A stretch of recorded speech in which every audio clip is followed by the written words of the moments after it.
The original Blade Runner is an absolutely pivotal film in the history of visual art.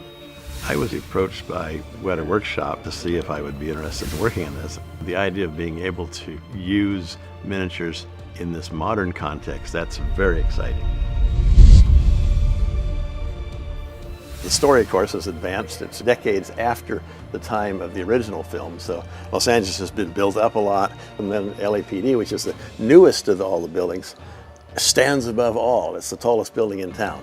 LA surrounding buildings, we've got about 37 48th scale mega high detailed buildings. So each building would probably take about a week to make. Once they get approved, we run them through the previs and they populate the scene, and then we start adding details.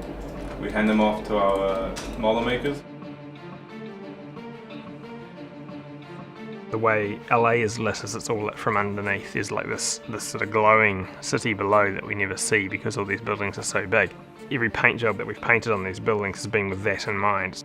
I always think of a miniature as a giant composition of tiny little vignettes, tiny little stories, tiny little places that all need to work together to make the whole miniature work.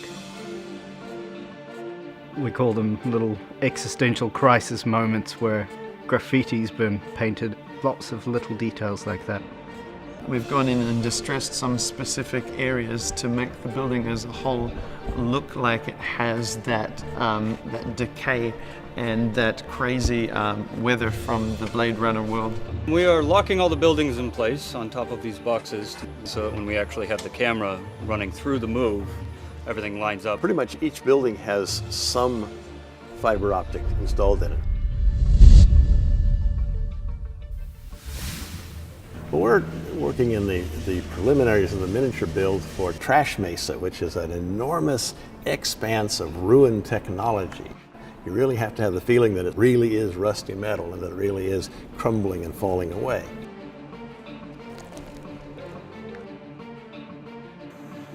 Okay, shooting. 12 frames. Yep, 12 frames confirmed. Yep. Here's frame 20. Tilt and roll are kicking in. It has all of the inherent flaws of filming something. Real surfaces, illuminated with real light, with all the issues of tiny specular reflections. The Wallace Tower, the bad guy's headquarters, that's 600th scale. In reality, that's about 3.5 kilometers tall. At that scale, that measurement there is a human up against these pieces of concrete. It's going to be a very tiny scale to work at. So we have to find a method of surfacing them where you had the sense that you were seeing laid up stonework, even though you actually don't. They're really bigatures. They're not miniatures. They're massive buildings. They're just stellar pieces of art. There's a lot of Blade Runner in there. It's almost a thing we say when we look at the footage. Is it Blade Runner yet? Not quite. We have to tweak the light a little bit more, have to tweak the model a little bit more. It's supposed to be a sort of this dark, stormy morning scene. Now to do that effect, the easiest way is to break down the shot into a series of elements. We shoot the skylight, we shoot the internal lights, we shoot the lights that are the little clearance lights. Then when it's time to build the shot, you have complete control. If you say, well, I want the red lights to be brighter, you can bring them up without changing anything else. So effectively, we're building a huge and very complicated sandwich that actually becomes the finished shot. There is a certain amount of magic when you just finish doing a shot.